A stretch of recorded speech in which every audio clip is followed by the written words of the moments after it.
Hello, everybody. Now there was 3, now there's 4. It's like magic, isn't it? I was trying to share it, and then I got caught out as usual. I can never share when I'm hosting, ever. So, hello, everybody. Welcome to the Simply Together show today. I am hosting with the lovely Nike. How are you doing, my love? Everybody. You good? That's my royal wave, yes. Oh, is it? Yeah. You know, somebody talking about Meghan Markle, so it might as well be me, innit? Let's not start with Meghan Markle. Oh, no. Let's leave that where that one is. That might be a show all of its own, maybe. Yes, that could be a good one. That could be a good one.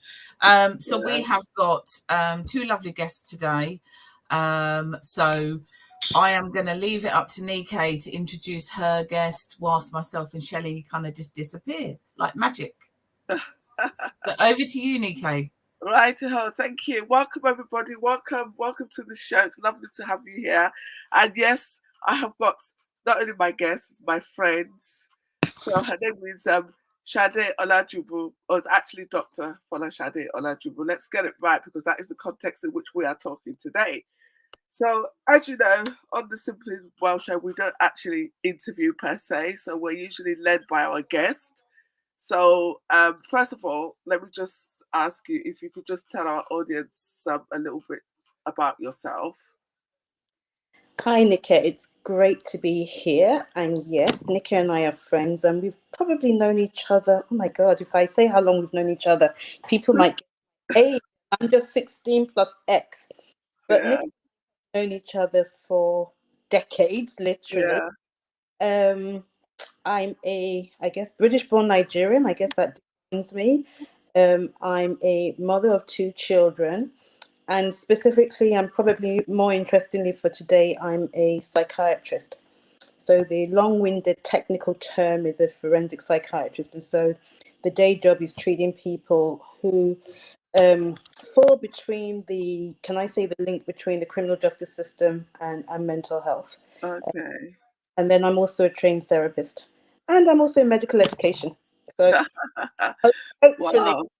So you're in good company, especially with being a trained therapist. So Cecile, that was just on, is a trained counsellor as well. Okay, so just to explain the link that brings Dr. Shannon to the show is that a few months ago, you all know it was a Mental Health Awareness Week.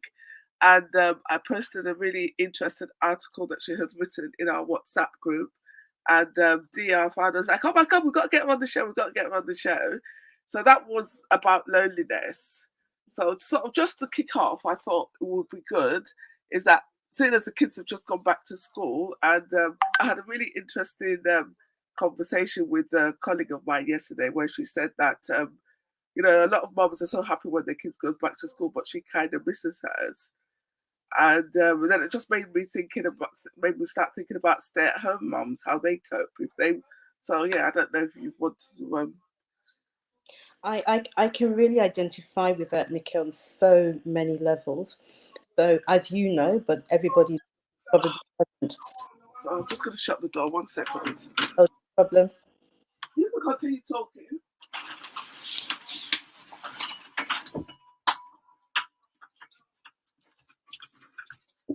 Sorry about that.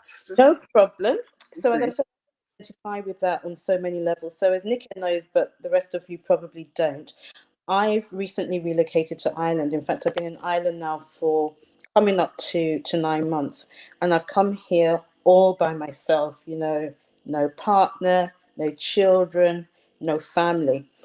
And I really get what it's like to be alone. Now, I'm an introvert, so I don't mind my own company. But every once in a while, I do think, oh my God, I'm in a country, I'm in a town where I don't have any friends and I don't have any social network. And it can be pretty daunting. And then winding back a couple of years ago, I've had to negotiate because my kids are adults, you know, the phases of them going off to, at one point, university, and much further earlier on, one of them going off to boarding school. And my elder daughter likes to travel. So at one point, even though she was living at home, every summer she would take off and she would go for 2 or 3 months. So I really get that sense of, you know, as a divorced woman, once the kids go, it's me, myself, and I. So yeah, I really get how, being by yourself can sometimes be daunting. And if I'm truthfully honest, at times, when I felt lonely, it has impacted on my mood. I felt a bit of, oh, poor me, woe is me, I'm all alone kind of thing. And seriously, it can impact on your mood and make you feel a bit depressed, or take you, if you overthink, to dark places that you really don't want to go to. Right. And so if somebody finds themselves in that position, what type of action can they take, especially in the scenario that you've painted where people are generally alone and they're not necessarily going to have kids knocking at the door at 3:30? I think you have to do what actually my daughters advised me. One came over, I think 2 months ago, and she was like, Mom, you need to really begin to actively work on developing a social network right here where you are. And so I guess it's going to be different things for different people. But at the end of the day, you have to kind of get yourself into that space where you try and develop a social network. So, for example, it might be joining the local church, it might be joining the local gym, it might be going to a place where you know that there will be people who have joint interests. But the reality is you have to do something, you know. Nobody can do it for you. So I guess the first thing is you have to identify first that it's an issue for you, if it is an issue for you, because some people are quite happy to be by themselves. Yeah. And then you've got to think about practically how you're going to shift things. And it's kind of doing things little by little. So one of the things I've started doing is going to my local church on a Sunday, because of course that exposes me to people who are like-minded. I mean, share the same faith as me, and that's the beginning of opening the door to a social network. The other thing I do, but that may not pertain to somebody who's a stay-at-home mom, is I'm trying to kind of engage with people at work. So there are many things. And then I guess if you're a stay-at-home mom, it's also trying to engage with the mother at the gate. So if your kids are young, for example, and you take your kids to school every morning, isn't it? It's about maybe saying hello at the gate when you're dropping your kids off. You never know where a simple hello could take you to, in terms of, building bonds with people who are in a similar circumstance to you. So yeah, it is about being very proactive about building your social network. Wow. Okay. So one of the things that you said in your article, I quickly revisited it this morning, actually, where you were talking about the difference between loneliness and being alone and how that manifests. Would you be able to expand a little bit on that? I wrote that in relation to my personal thoughts about clinical depression. So just for those who don't know what I as a doctor mean when I talk about clinical depression, it's different from being just unhappy. So the reality is, for example, if I woke up this morning and, for argument's sake, my partner or my kid or a relative upset me, I would be unhappy. And so happiness or unhappiness is related to happening, so to speak. But when we think about clinical depression, it's a state in which somebody is continuously unhappy when they don't, in the natural, have a reason to. And as a physician, I diagnose clinical depression when somebody is suffering from low mood for at least 2 weeks, practically every day, if not every day and beyond. And it's accompanied by other symptoms. So either poor sleep or sleeping too much, eating too much or not eating enough, weight loss or weight gain, depending on what the person is doing in relation to their mood. The person will have difficulties with concentration. They may feel, or they may notice that they're having problems with their short-term memory. So what do I mean by that? Being very forgetful, maybe not being able to focus on a TV program, struggling to follow a conversation. Even if they force themselves to do things, not enjoying anything. So things that they would previously enjoy, like music or dancing or being with people. And then within the context of feeling like that, just deliberately isolating themselves. And when it gets to the extreme, a person can become suicidal, have thoughts about life isn't worth living, feel helpless, feel hopeless. So that was the context. So when I wrote that thing about being alone, when somebody's suffering in their mood, when they're depressed as opposed to unhappy, what can happen is a person can feel totally alone, even if they are surrounded by people. So now we're not talking about the stay-at-home mom who is alone. And again, you can be depressed, obviously. You can be on your own and then be clinically depressed as well. But that was written within the context of suffering from low mood and feeling alone while having a social network, while having people around, while having family. So that was where that came from. Wow. Okay. Interesting. So, okay, so this show that we're on, obviously, it sprung off the back of various many other events that Simply Deez has hosted, but in particular, obviously coming out of the pandemic, I've not really taken on board any statistics or anything like that, but I'm quite aware that there's a lot of depression and loneliness that has come as a result of that. I don't know if you've got any insight into that. Well, as human beings, we're not built to be alone. And I'm not saying that, obviously everybody has different temperaments. Some people are more extroverted and some people are more introverted. But I'm going to quote a scripture from the Bible, and please forgive me if you're not a Christian. It's just the principle behind it. There's a scripture in the Bible said that it's not good for man to be alone. It's not good for woman to be alone. So there is something about us human beings that we are made for interconnectedness. And again, based on your personality, you may need a little bit more or a little bit less. But what we're not built for is to be totally by ourselves. And the reality of COVID was that for many people, it was a shock to the system. It was an unusual situation because suddenly we were being forced to stay at home. We were being forced not to interact with other people.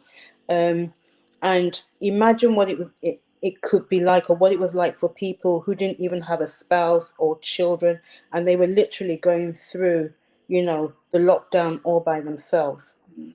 And of course, within the context of that, when you are totally in a, can I say, unnatural situation where you're forced to be alone, where you don't want to be alone, obviously that does precipitate mental health difficulties. And just thinking about mental health and mental illness.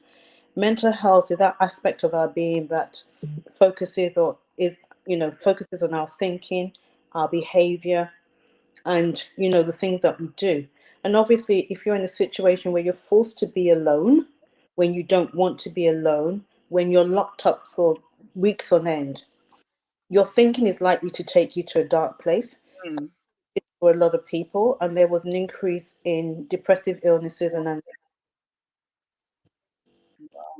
let's not forget that with the pandemic, most people knew somebody within either their immediate social network or their wider social network who died, which of course, brings up a lot of issues for a lot of people in terms of they're thinking about their mortality, or they've lost somebody whom they love very suddenly in many cases. Right, okay, so we've got a question here from Shelley. She said, is there a difference, or you use a different word for depression that cause or side effect of other medical issues? Like, for example, she has PCOS and hypothyroidism. No. So when we think about mental health difficulties, they can either be organic or functional, and I'll explain that. So when you have a mental illness which is caused by something like PCOS or hypothyroidism, that is an organic mental illness, i.e., the mental illness is linked specifically to a physical condition. So, for example, with hypothyroidism, the best way to describe it is that because there's not enough of a hormone called thyroxine, everything slows down. You can put on weight, and it also impacts on your mood. And a symptom of hypothyroidism is clinical depression with all those symptoms. And then you have functional mental illnesses where you can't find a physical cause for the symptoms, but that doesn't mean that it's not real. So I could suffer from depression and not have, for example, hypothyroidism or PCOS, which is for people who don't know what that means. That's a condition of the ovaries where the ovaries have lots of cysts.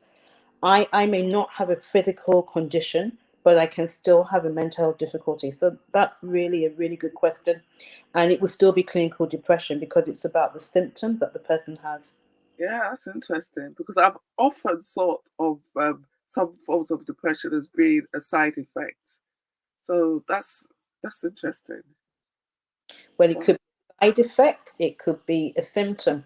I mean, the reality is that with hypothyroidism, for example, it's a recognized, and I think complication would be the better way of saying it, of hypothyroidism or PCOS, anything that impacts on your hormones, that's a complication of. So you've got the condition, the physical condition, and then you've got complications, and depression or mental illness could be one of them. But of course, as you said, life happens to all of us and can happen to all of us. And you could say then that when life happens, although you're not physically unwell, a knock-on effect, a complication of that could be depression. Wow, thank you. Interesting. Very, very yeah, it's been quite enlightening actually, because to be honest, I only really started thinking about that in terms when I worked for ELF. Other than that, I never knew. I just thought, oh, get it. I just drank my hand. What did you hit? Mm-hmm. Do you really want to know? My ironing board. Like I said, it's a girl cave. So, Shelley, thank you. That has been really, at least especially for me, been really enlightening, because, Shelley, thank you for that question, because that actually has made me think now. It's one of the things that I didn't know whether there was a particular word that you use for it, but whether it is recognised as being, because people can say I suffer from depression. For me, I know when my depression is caused by, like, an increase in my depression is caused by something external, in which I can talk about it, or that it's my thyroid's playing up, and my ongoing depression is to do with that, in which talking therapies and things will help me lift my mood, but it won't help the depression. Yeah, if that makes sense. That does. If we think about mental illness, any mental illness, but if we think about, we're talking now about clinical depression, a mental illness can be caused by what we say biopsychosocial. So it can be a physical illness. It can be caused by our social circumstances. And it can be just caused by things that have happened in the past that have a psychological impact. Now, when you're talking, or what I'm hearing, Shelley, is you may or may not have had depression in the past, but a complication of hypothyroidism is actually having clinical depression. And so the treatment for that, as you said, is, well, part of the treatment for that is obviously treating your hypothyroidism, but it's also the other things. It may be, going for talking therapy. It may be taking medication. It may be exercise. So if somebody suffers from mild clinical depression, actually people always think it's medication, but the recognized treatment for mild depression is actually regular exercise and a talking therapy. Wow. Wonderful. Being open about the whole thing is really, and it's one of the things that I'm going to be talking about as well. It's it kind of leads in. Thing. Yeah. It literally kind of leads into where we're going to go next. So don't disappear. Stay with us, because I think you'll find what Shelley's going to be talking about is going to be quite interesting, and there's going to be crossovers and parallels as well. So stay with us. And so I'm introducing one of our team. She's one of our team, and does all those fancy things behind the scenes. But Shelley's coming on here today to talk about World Suicide Awareness Day, which is on Saturday the 10th. So for everybody out there, this is a trigger warning. There's going to be some real sensitive information being shared. So look after yourself. We don't want you to disappear, but if you need to, then you go. And you can always come back, but just look after yourself. So handing over to you, Shelley, tell us about what's happening on Saturday. Well, it's all started from as with any of like it's been an actual like a worldwide thing, but it's through the through WHO, so the health authority. They actually, the same as then you have the Mental Health Awareness Day, they actually have a suicide prevention stroke awareness days. So it's the 10th of September every year. This year's particular theme is creating hope through action. And you'll find a lot of charities throughout the UK and organisations that will be on board with providing all sorts of different help and information about either training that you can do yourself, help for yourself, or help for you to help others. So there's a lot of it that's out there. I'm going to be sharing quite a bit during this week. Both on sort of like my Instagram, I suppose, is the best one for people to actually then follow. But the main one that I would be, because I'm not I haven't got an official title with them. I'm kind of someone that's in the community that will just keep going on about them, being the Ollie Foundation. But which you've got mine, the Ollie Foundation. Right, okay. So if I explain what the Ollie Foundation is, in 2014-15, there was 3 different families that were part of going along to a suicide bereavement group. All 3 families had lost their sons to suicide. After having sort of their therapy sessions and things, they wanted to do something in name of them. Now, they did think about setting up a charity and setting up a support line and opening up another group.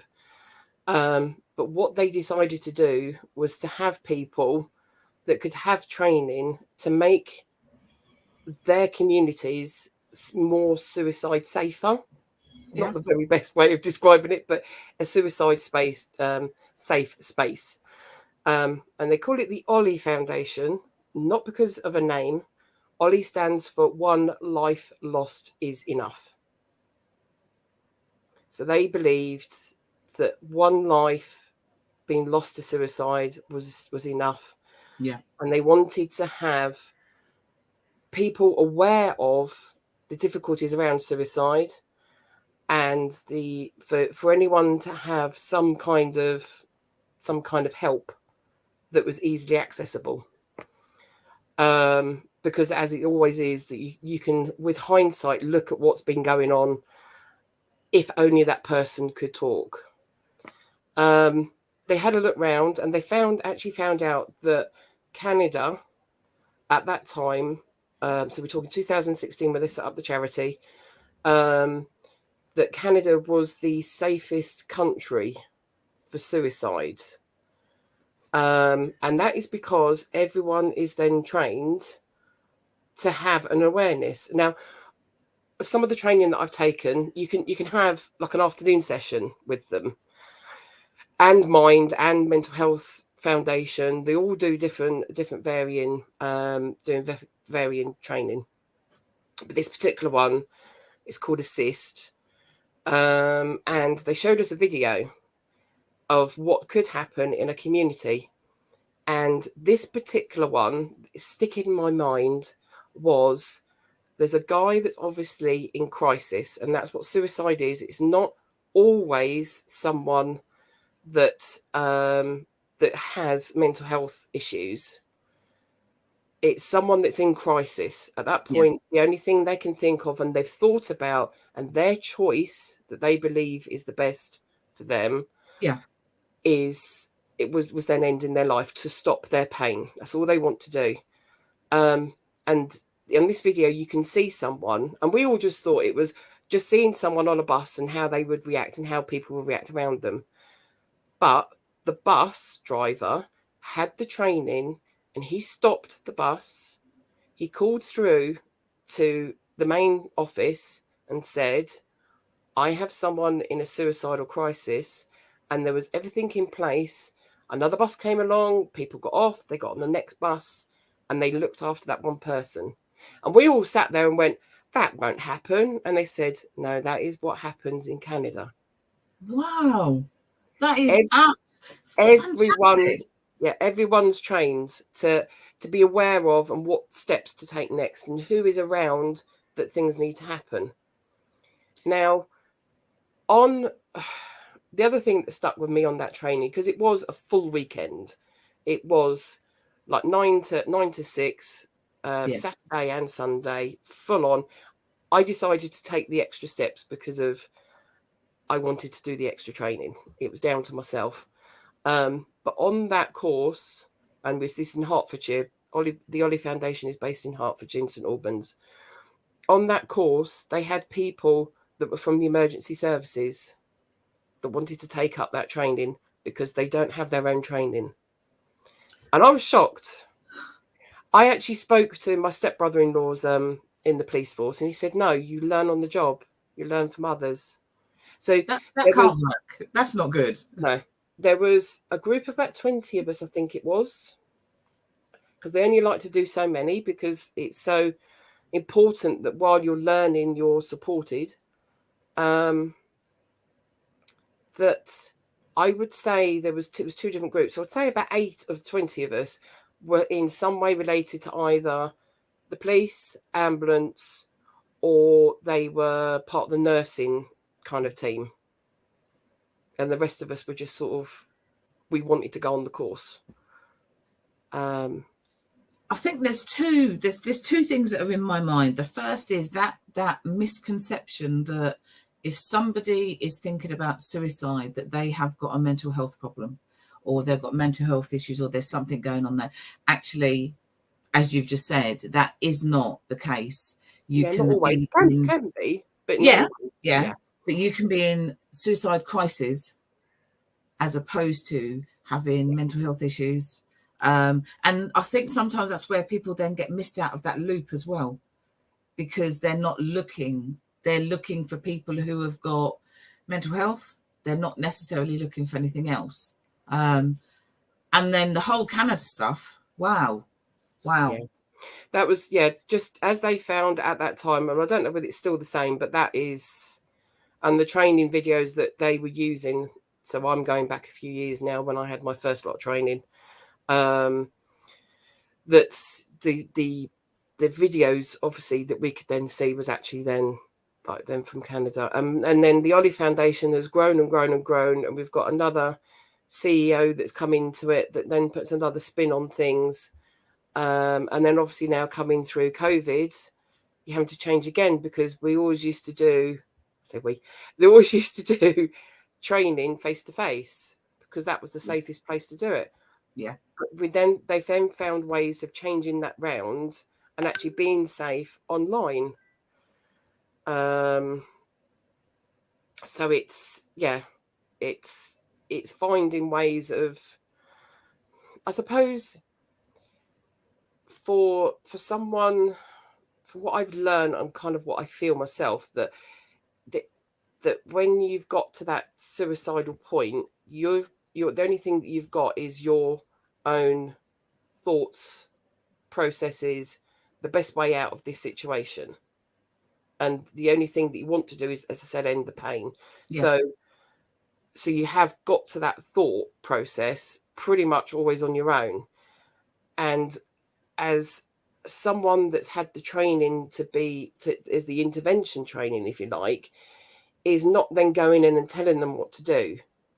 It's to sit with them and to say, well, there are other options. Can we say safe for now? Step back just that one step and look at this again, because you've made this decision on your own at that point. And it is a choice. It is a choice that they've come to for whatever reason, and no way that we can actually then say, this is where we then get into the whole thing of what words that you use, like not doing something silly. Some people won't say the word suicide because they think that it's going to make them be suicidal. No, it's not. You can say suicide to someone, even if they're thinking it. I mean, it could very well be that they're thinking that, and because you've said that word to them, that shocks them enough to back off and go, whoa, hang on a minute. Yeah. And the language that you use, one thing I'll always say is the word committed.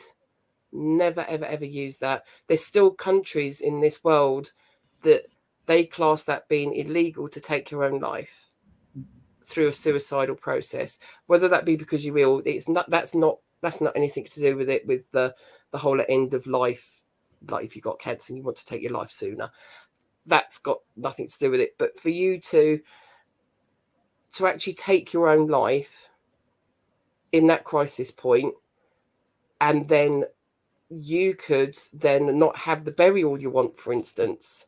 There's still countries out there that's the same. So even though it doesn't feel to you, the word committed, if I was to say that to my mum is in a time that she can remember of people being around in her area that, yes, it was a huge taboo. It's like you never used to be able to say cancer, could you? That was a taboo word. You're like, it's got cancer. And suicide being another one of those words. It's I think there are still places, people, who don't want to say that word. But I think it's becoming easier because people are talking about it.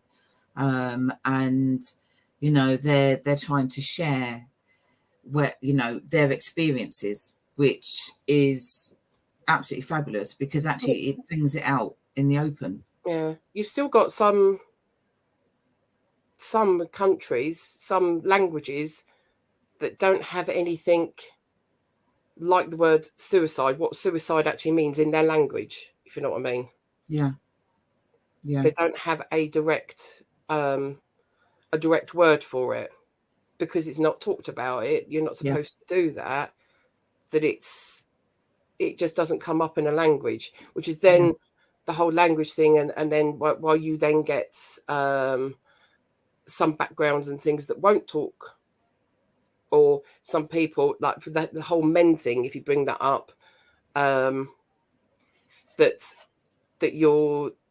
men feel like they can't talk about it because as they were brought up, it's like you are the steady man, you are a thing, and it seemed to be weak. So it's the whole wording of things, and it's the same like as you go through mental health as well, the whole wording of things that then kind of like that come up, which kind of feeds into why it's men who've got the highest percentage of of their, sorry, the words are not coming out, but yes, so it's the highest percentage of men who end their life. And a lot of that is going to be around you need to be that strong person and you can't show weakness and everything else that comes with that. And being a little bit, say this is kind of real talk, and I know it's lunchtime, but there's also a part of where it's been their choice, their thought process is how I can stop this pain, I can stop this issue the best way possible. Now, for a man, quite often it's bringing the money into the home. So in theory, to them, if they were to end their life, there's monies that will then come to their wife, girlfriend, house, will get sorted, and that will stop the issue. Yeah. Now, to us, that seems bizarre. Completely bizarre. Why would you think that? But for someone that's sat in that situation and the only thing they can see out is doing what they want to do and taking their life, that's the thought process that they could come to the conclusion of. Yeah. That's the best thing because of that. And there's all that kind of stuff that's then involved with it. Because in the recession, we've had a few recessions, haven't we? And quite often those numbers start to increase because for some people, like you said, sometimes for men, the easy way to solve in their mind, that's what they're thinking, is if I end my life, then, you know, my insurance is going to be paid, my family are going to be fine. And that's the thought process. And there's no room in that thought process for, I want to be with my family, or my family want me to be with them. It's the thought process that they then have. And I think sometimes for some people, it's not for everybody. Once you get into that thought process, that's where it goes. Yes, yeah. I mean, Nikkei, I don't know whether Nikkei's needed to go to work soon. But she's just posted one saying if it's an isolated crisis, I mean, is it always not? It always a crisis. The suicide, that was one of the ways that it was explained to me, the best way to explain what suicide is. It's at that point that you can't see a way forward.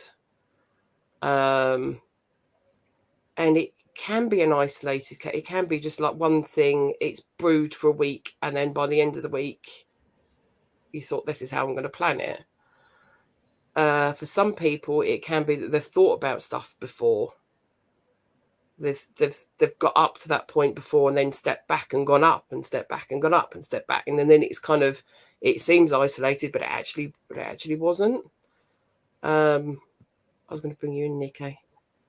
Is that kind of what you was thinking? Yeah, it was actually, because it's just the way you said, the big crisis. I'm thinking to myself, okay, so how would you bring crisis if you don't have a mental illness? But it makes sense the way you've explained it to me. I mean, yeah, there's I've got a story that a marriage breakup. You're not later on in life, but you feel like you're later on in life. It's all upsetting. Everything's up in the air. There's big arguments. And then you've got to that point where there's the arguments.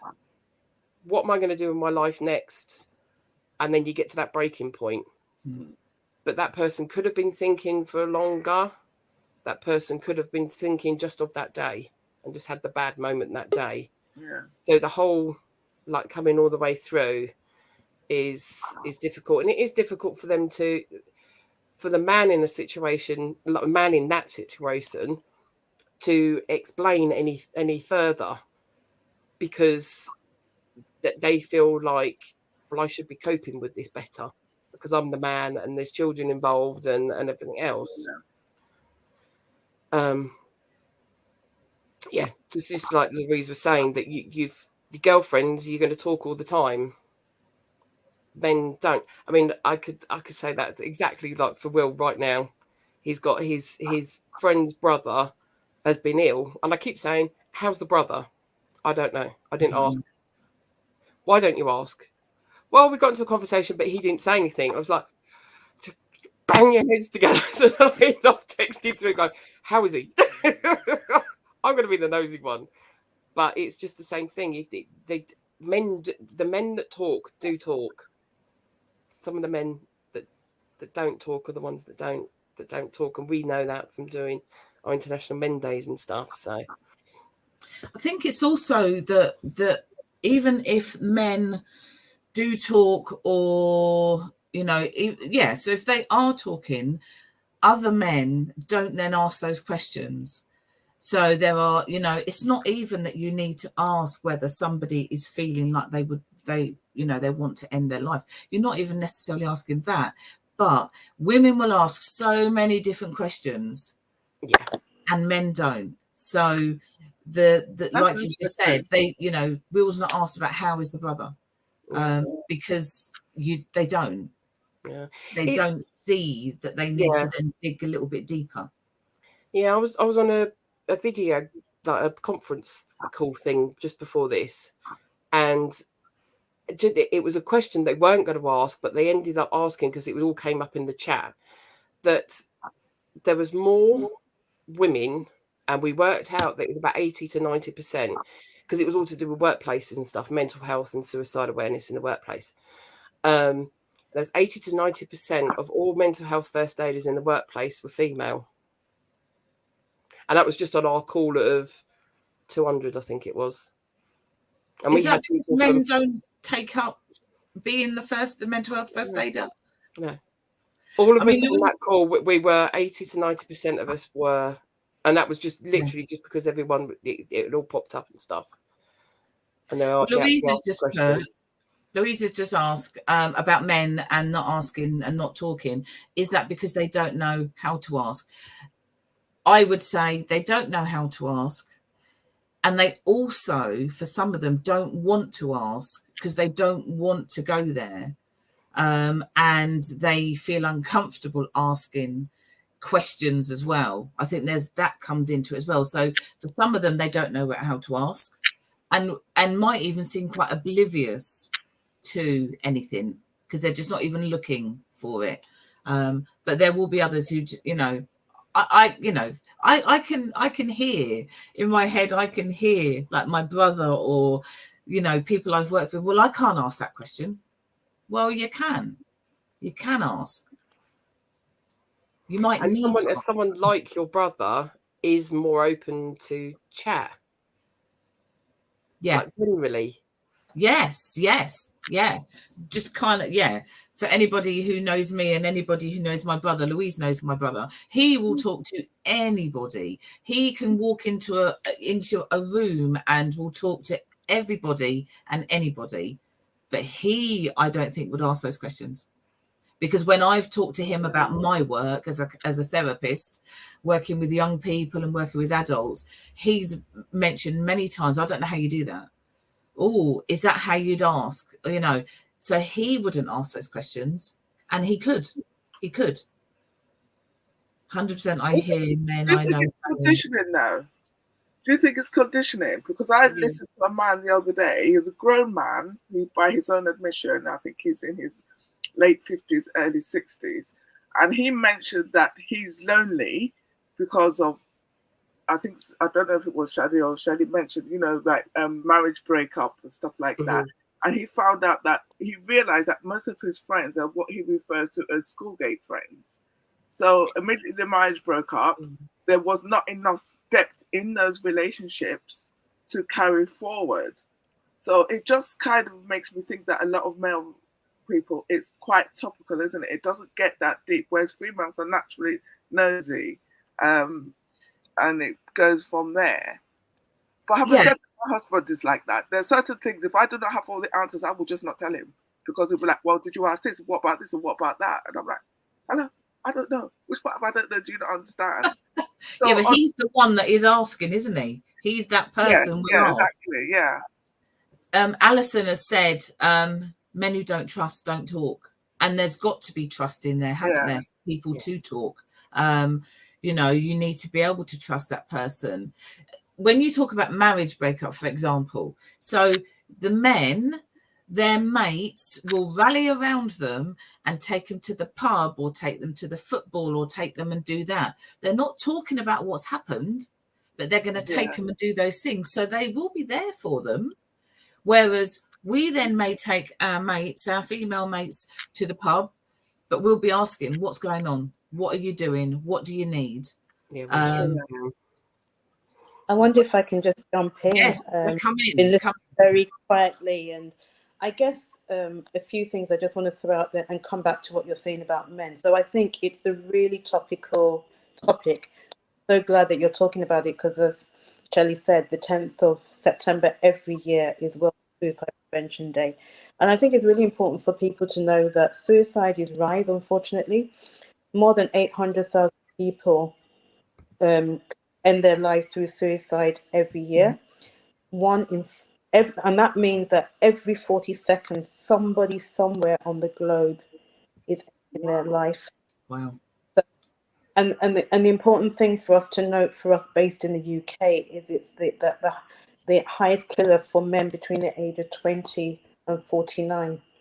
So why do we think it's that prevalent? I think it's all the things that you said. I think men, I once heard somebody say to me, or a bloke that I look up to, a man that I look up to, say that when it comes to achieving, a sense of achievement, etc., for men, it's all bound up. Their sense of identity is very much in what they do.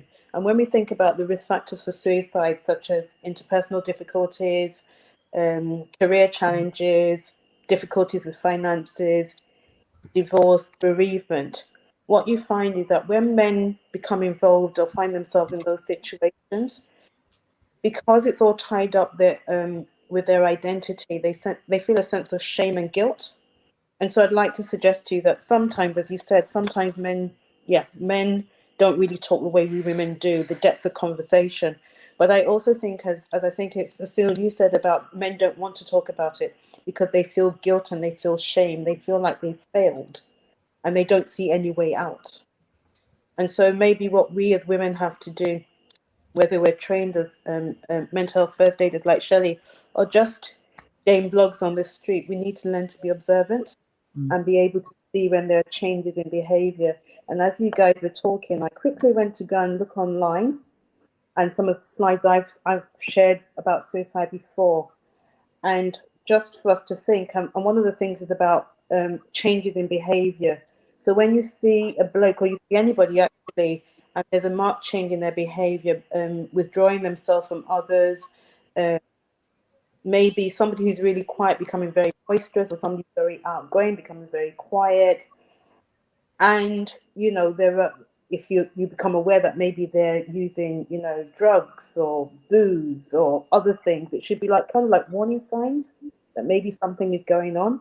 And I guess, as Shelley said, we need to find ways of prompting the conversation and asking them, how are you? And I like to say to people, both male and female, when I say, how are you, it's become like a greeting, hasn't it? You know, you say, how are you? And it's almost like people say it without listening to, but I actually say, how are you? And when the person wants to do the fine, I say, how are you really? Yeah. I actually really. Yeah. Ask and ask again. Yeah. Yeah, because it's like you just said, it has become a greeting. It runs alongside of hello, because a number of people will do, how are you? But they don't want a proper answer. They just want the, I'm fine, or I'm okay, you know. And so it is saying that again. How are you really? You know, yeah, definitely. It's lunchtime. What a topic for lunchtime, but a topic that needs to be needs to be talked about. Is really important. So Shelley, I think people are frightened of the word because they're frightened of the action. Yeah. And they're not having a decent conversation about it. And it's something that's happening, something that will be more prevalent, as we said before. We had the whole of like lockdown and everything else. People are coming back out to work, whether they've been liking it at home or vice versa. The crisis then with having like money issues and everything else, all that ties into everything, which is why the Hub of Hope is where it's a website set up. If you are wanting to find out information in your area, you can go onto the Hub of Hope app or the hubofhope.co.uk. The link is in the description of the show. And it not only gives you like your mental health help, it also then gives you debt crisis, marriage crisis, and all of those things, because it all interlinks with your mental health, your mental wellness, and then sort of everything else then to do with that can lead up to the suicidal point as well. I mean, as some people already know, that a lot of the work I do is with young people, and the increase, I don't know the percentages, but the increase from before the pandemic to now, where everything went online and things like that, is for young people has just soared, absolutely soared. You know, on a daily basis, I'm talking to young people as young as like 9 and 10 who are thinking of ending their life because they cannot see the other side. It's there, it's out there, it really is. I don't think people believe just how much. Hi everybody, thank you for watching, thank you for joining Shelley and Sade. I'll see you all next time. Bye. Bye. Yeah, I don't think people realise when you say young people just how young that you're talking about. Yeah. I'm not talking in your 20s or late teens. I'm talking, you know, the youngest that I have spoken to is a 9-year-old. And that kind of blew my mind. But there are younger, you know, and yeah, it's. Well, my own personal story and the whole reason why I get behind anything to do with mental health and suicide in particular was because of my cousin's little girl, who was 13, that took her own life.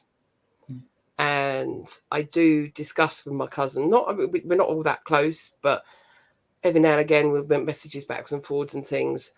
But I've always said, oh, do you mind me? And she goes, no, I want you to say, Mia. Yeah. Keeps her alive.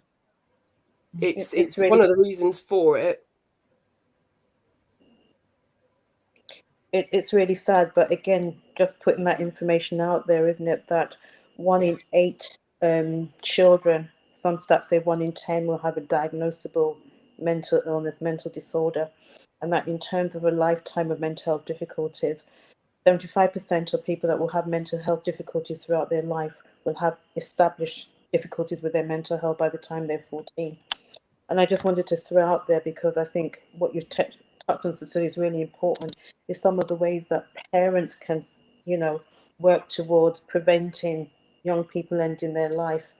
And I'm just looking at a slide, so looking back and forth, but some presentation I did a little while ago, and there were some points that were highlighted or some points that I shared. So the first one really is demonstrating that you respect your child, that you value your child for who they are. Sometimes as parents, we can impact negatively on our children's esteem by comparing them with Johnny down the road or Jane. Why can't you be like her, or why aren't you doing so well in school, etc. We need to be able to demonstrate that we value our children for who they are. We need to provide unconditional love, and I know that's a tall ask, but everybody needs to know that they're loved unconditionally, not for what they can do, but who they are. It's really important as parents, as caregivers, that we ensure that our children, our adolescents feel safe. And we also need to know that if they're going through difficult times, they need to know that we will listen to them, and that whatever they share with us, that we're going to respond appropriately, which is supportively. As parents and caregivers, we need to be consistent in terms of providing emotional support. And we need to prioritize spending time with our children and fostering open communication. I once went for a youth conference a couple of years ago, just before COVID. And I did a workshop with the young people, and they said one of the things that they really struggled with in terms of, and the question I gave them was to ask them, you know, what were the things they struggled with in terms of their parents. And many of them spoke about the fact that their parents didn't seem to have time for them, that their parents always seemed to be busy doing other things, and also that there wasn't an environment of open communication. They felt that if they said certain things, their parents wouldn't be able to hear it, to be honest. And they also spoke about the fact that sometimes they found their parents to be condescending and lacking in respect. And there was a whole theme about unconditional love. So just wanted to throw that out there. It's really important. It is really important. You know, it's what I hear all the time is young people, like I said, little children as well. You know, they can't talk to their parents. They can't talk to their teachers. They can't talk because they're not listening. So that may not necessarily be the case. I'm not slating everybody out there for not listening to their kids and everything else, but you need to take 5 more minutes. Just take 5 more minutes and listen to what your child is saying. As a teacher, try and take another couple of minutes to listen to what they're saying. And when they're saying things are happening, try not to dismiss it. Because I think that's, you know, oh, so there's bullying at school. Oh, don't worry about it. Just stay away from them. No.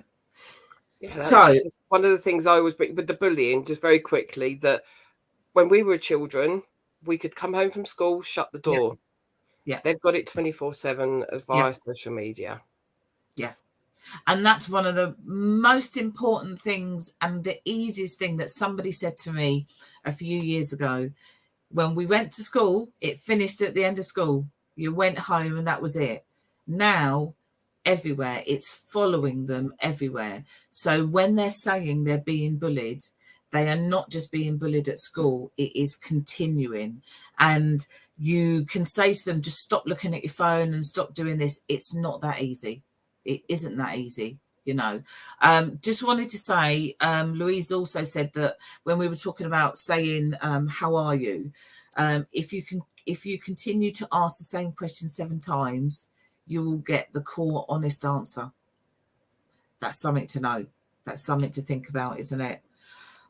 Yeah. Wow. What a show. What a show.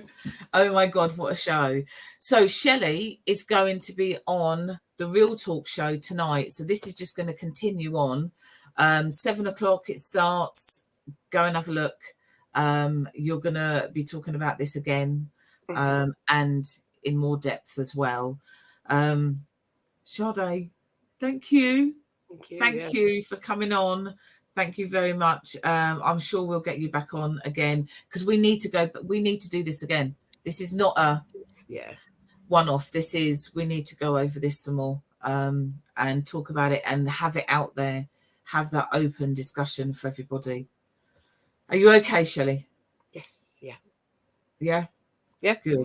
I'm always good. It's just that it's just that because it goes to that point and then I'm fine. I can talk. I can now talk about her fine. But it's just every now and again when you start saying it, you then see her picture in your head, kind of thing. Yeah.